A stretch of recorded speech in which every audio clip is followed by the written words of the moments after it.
I've been teaching struggling reading for the last 20 years. And I started with one boy who was a total nightmare for the school. And then we moved to Lubbock, Texas, and I became the district reading specialist. And I went from school to school to school teaching children who failed in reading programs. So you get a really good percentage of children who, this is what I've got to do. So that's my background. And we've lived on 3 continents. So you breathe, take a big breath. You can't even see that. Can you read it? A little bit.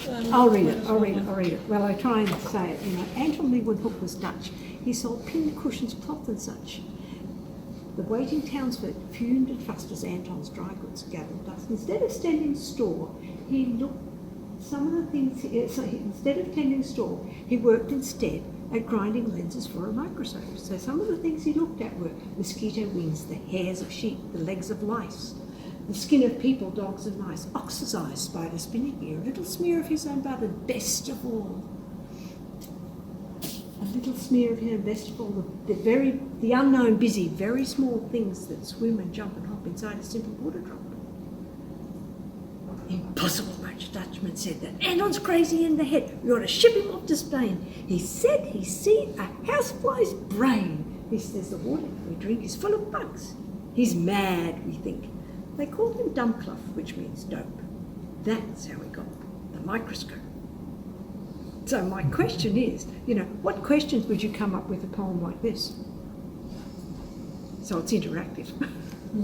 Thank you for coming. No problem. What questions would you come up with a poem like that? I think when people don't understand the pursuits of others, maybe, or what someone else is working on, they may be quick to judge, and usually that comes in like a group setting.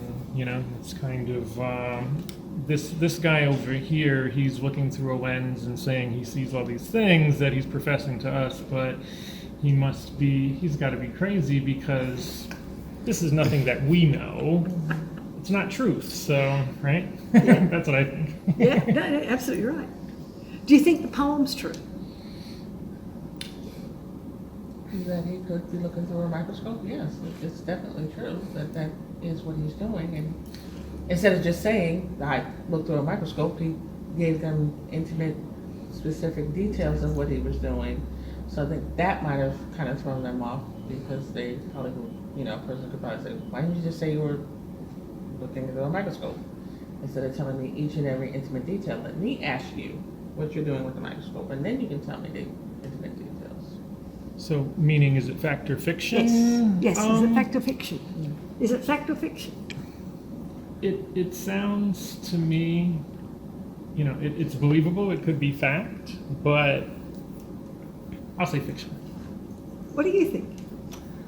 I feel like it is fact. I think it's somebody with a microscope. Just instead of saying, I'm reading under a microscope, I'm telling you all the intimate details, and I'm basically prettying it up for you, hoping that you like the fact that I've prettied it up for you. But what can we tell from it? We know that as a man, we know his name, we know his nationality. Mm-hmm. What do you think? And it says, he sold pincushion, cloth and such. What do you think that's saying? He was ordinary, maybe salesman type individual. Yeah, merchant. And it's true. He was the first man who actually ground lenses for a microscope. And his idea of grinding lenses was that he was counting cloth.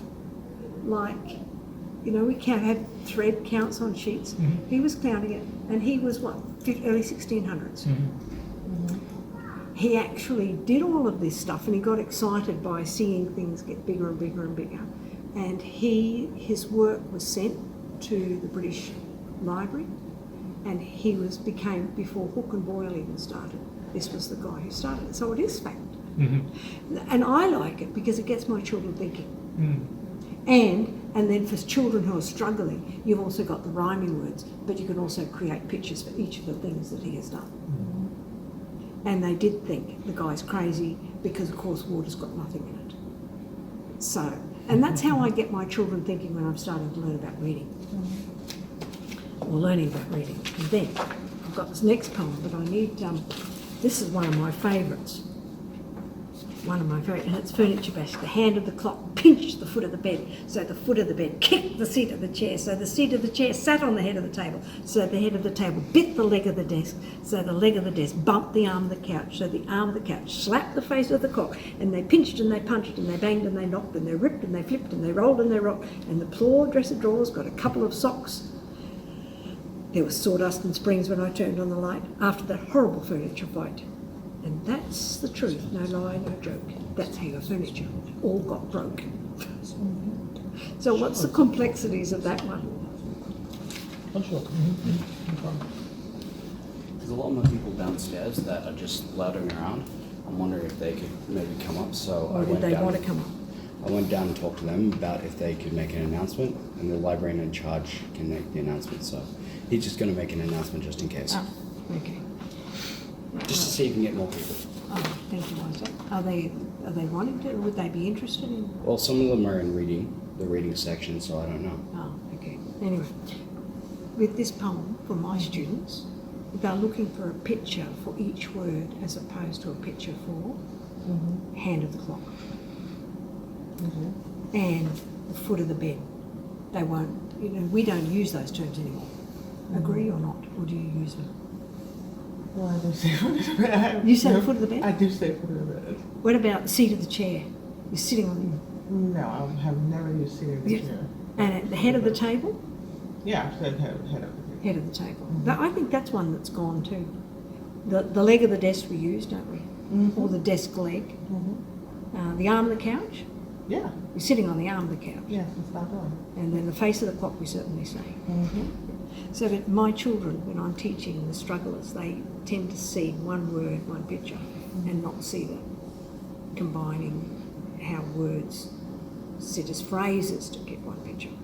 So I've got to do a lot of work on that. And the last one, the last little poem is a little poem that I wrote that causes my students lots of problems. So I make it very easy for them.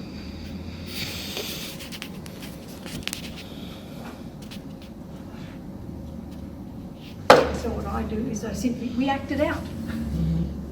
We act it out and we put down, what have we got? I ask them to be, I'm a cat or a rat or a bat. So one of them will take, each student will take one part. Oh, there it is. Library patrons, I'd like to draw your attention to the second floor community room rental author, Lois Letchford, is having a reading and thinking program for parents, folks who are teaching kids to read. So please come up if you're in. Yeah, it's very nice. And then I put a mat down, that's my mat, and then we need a hat because that's what the poem says. And then I have my students take the hat. What happens when we step into the mat? And that's when they start to recognise what's happened, because in the middle, that's not possible between, well, it's just not possible. There might be one scratch cat, no rat or bat. That's where the inference is. And you've got to see that those animals put together in a hat would be a mess. And it wouldn't happen, so then you end up with the fight, and then I get my students to rewrite it Okay. so that they have ownership of the poem and become really sure. Anyway, any thoughts or comments? Just, nope, I need to know more because I want to see how this approach is different than what my kids are learning now. Because right now, their reading and their approach to reading has a lot to do with annotating. And I didn't grow up annotating, but I love reading. And they do annotate, and I think it's taking the fun out of reading for the kids. So I just want to see how this is different than that. And if this can be incorporated into that so that I can, Do that with them. yeah. I'm working failed in school for a very long period of time. Surrender. So I'm starting right at the beginning. And the poetry I use varies depending on my students, the age of the students. So, but you hit on a point, you're right, they're losing the enjoyment of reading because then we have to read this and then we have to do that. I like doing this, but I hate doing that.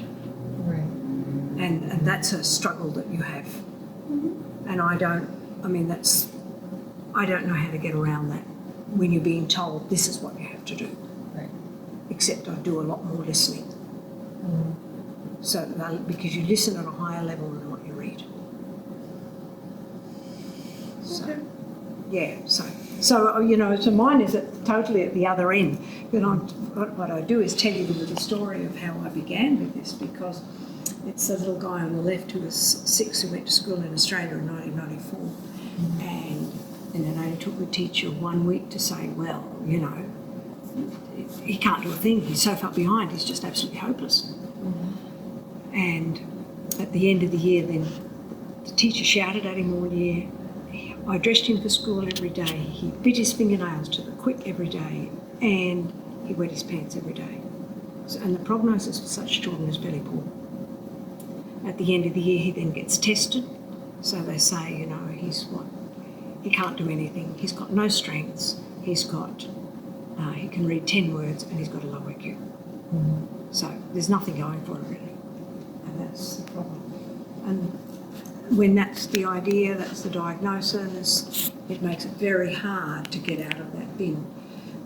Except our family was privileged, and my husband's a professor, so we went overseas for 6 months, and we went to Oxford in the second half of 1995. And I took Nicholas on myself. And of course you begin with, I took a series of books called Success for All, which were total disaster, because again it's isolated words, asking to read isolated words, and he couldn't do it.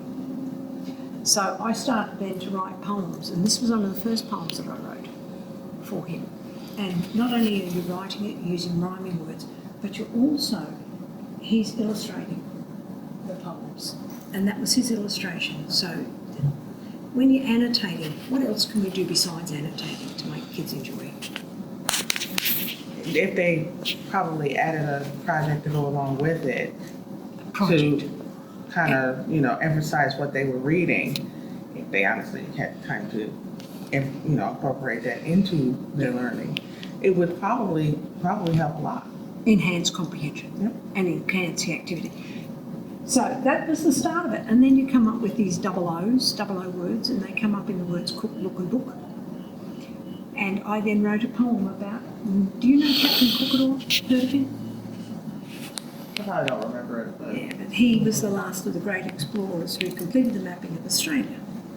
And so the poem, and we're Australian, so the poem was really important to Nicholas, that he had a notion there was a gap in the map, there's a great big ocean. He took a look without the help of anything, hoping to find a quiet little nook. And then we found a map which said, look, Nicholas, there's no Australia. There's a gap in the map. And this took Nicholas, this kid with supposedly low IQ, on a search for Australia, and he said to me, who came before Captain Cook? And I thought, it's easy, Christopher Columbus. And then he said, who came before Columbus? And I'm saying, I don't know, who came before Columbus? And we found a map. This was a map. Any idea when that would have been printed? Before Columbus. Look at it, Isaac. Yeah, no, we haven't.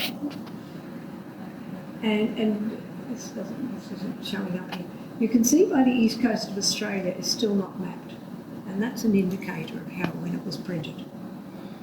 But I was amazed that this was one of the latest maps that Cook had when he left for Australia in 1769. And it rocked me that they knew this much about the west coast of Australia and northern Australia. What they didn't know was up here, what we now know as Cape York Peninsula. They didn't know if it was sets of islands, because Indonesia is 5,000 islands, and they didn't know if this was more islands or how it worked. So they just joined it up to New Guinea, and Indonesia's a bit further north. But they had a fair idea of the west coast, but they didn't have a clue about the east coast. And so that was Columbus. That was Captain Cook. And the guy who came before Columbus was 1,000 years before, over 1,000 years before, a guy named Ptolemy. And he'd actually never left the shores of Alexandria in Egypt. And he drew this map, and it was one of the world's first maps that we have. And he put north at the top of the map, and you can see there's lines of latitude and the lines of longitude, which he created, and there's an equator, but he didn't know what came further south of that.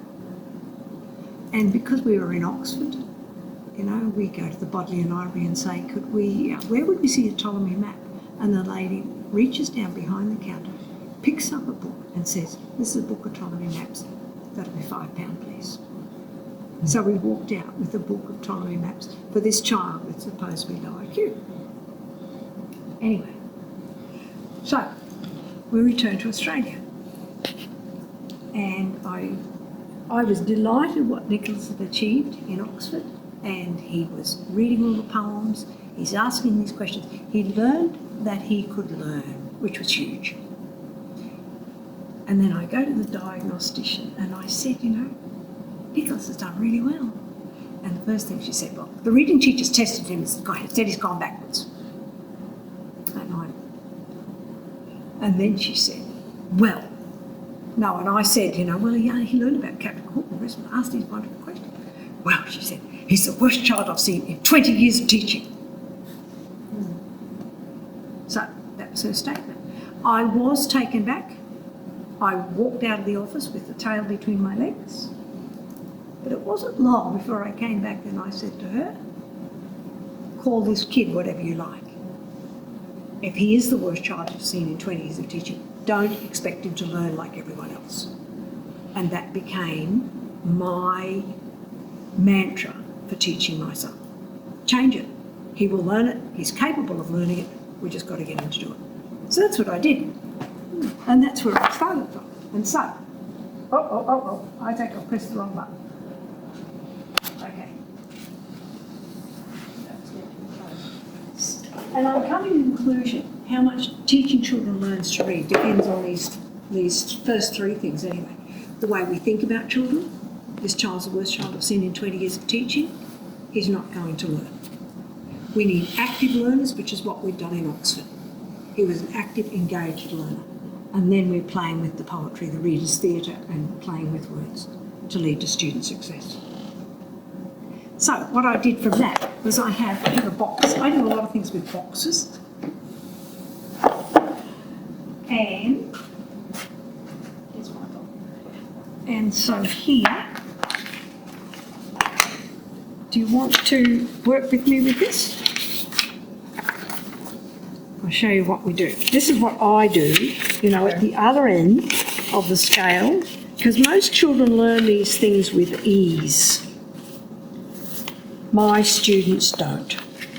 And then once we teach them, once we change how we teach, we change the outcomes and basically getting them to think. So, would you like to start? Sure. So, there's a box, and then you can do the next page. So, what do you got to do? Find the block. Place the block on the table. Find the block. Okay, what do you got to do? It'll be in here. You've got to open the box. You've got to do something. Find the block. I think it died. Find the block, yeah. Place the block. Yeah. Find the rock. Place the rock. Put the rock on the block. Find the sock. You can block the hole in the box with the sock.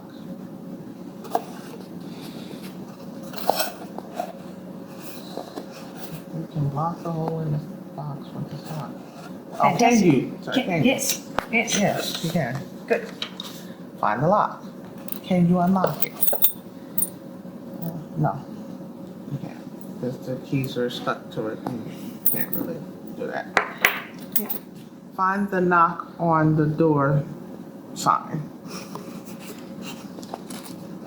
The knock on the door sign. Okay, because this says do not knock on the door. One, there's another, and it says sign, so there's a couple of them. Okay, which knock sign do you like the best? Do not knock on the door.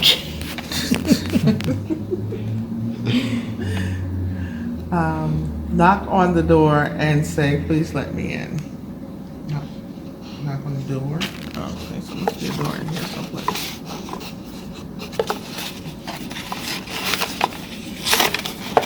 Okay, there is no door in here. So what would you think you'd have to do? I'm going to use the table, 'cause I don't have a door. Perfect. Except you could go to, when it's with my students, I would expect them to get up and go to the front door and actually knock. Because I want them to connect. I'm speaking these words, I'm reading words, it requires an action. Okay.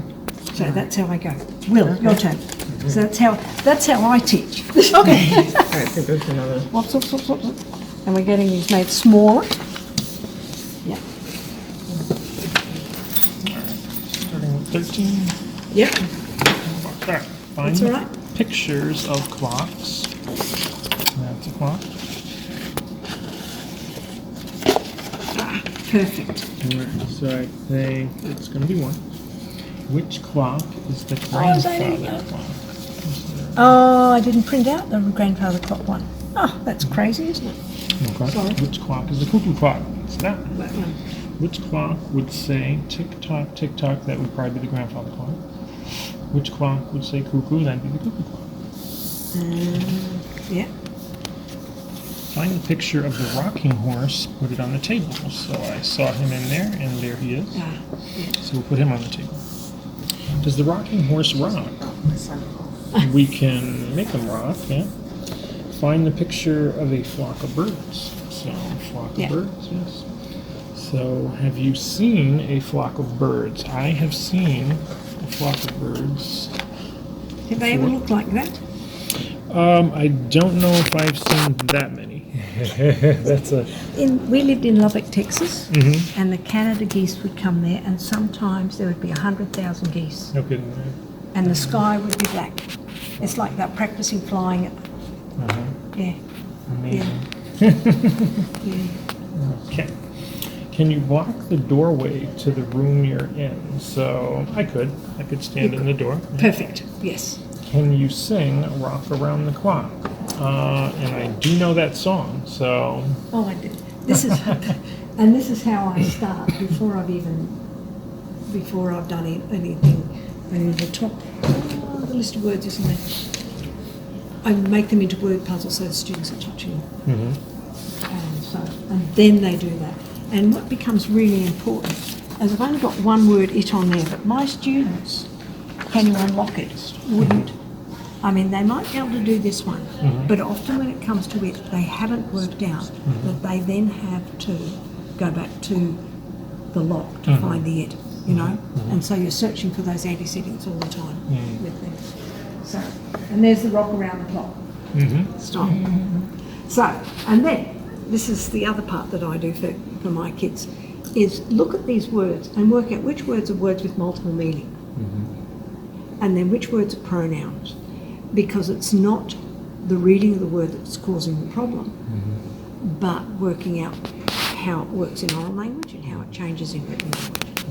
And when you're looking for antecedents and particularly come to me with this can't do a thing. And I say to him, read the list of words, so he reads it. And I say, now give me a sentence with the word to, and he says, I am 2 years old. And I said to him, you're not 2 years old. So I start writing a poem for him so that he's seeing how the word T-O sounds and how it changes and how many meanings we've got. So that was the poem we wrote. And I sat there with him, so it's then, I'm not 2 years old, but I have two, and I'm saying 2 eyes, what else have you got? And then he starts to come out. It's quite a different thing to say, here's a poem, read it, than to sit with the child and say, let's work through this. And it's far more effective when you're working with them to come up with something like that. And then you end up with, at the end, as one fantastic reader, which becomes the important thing that you're focusing on them. And then you give them the other two. This box is, or you write a letter, and I write a letter. This letter is to my mother, to my teacher, and then we write it on the front, to, and then on the other side from. So they're using oral language all the time, particularly one where you've got dialogue and that kids love, and it makes you laugh. It encourages rereading, it encourages expression, it encourages fluency, and then the key is performing it, because you can't get away with stumbling over words. And then you've got to work out either, I don't know that word, how can I change it, or how can I learn it? So they're always involved in the process. And I wanted to go back to this boy Nicholas, because Nicholas lived on 3 continents. He did well in Australia. We left when he was 11 and we moved to Lubbock, Texas. And in Lubbock, Texas, he went from the bottom to the top. He graduated in the top 20% of his high school class. He won a Yes I Can Awards for exceptional children that year, for 2007 for academics. And when we went back to University of Tasmania, and he did 2 undergraduate degrees, took 5.5 years to do them. An honours degree in mathematics and an honours degree in engineering. Child, then they can achieve whatever they like.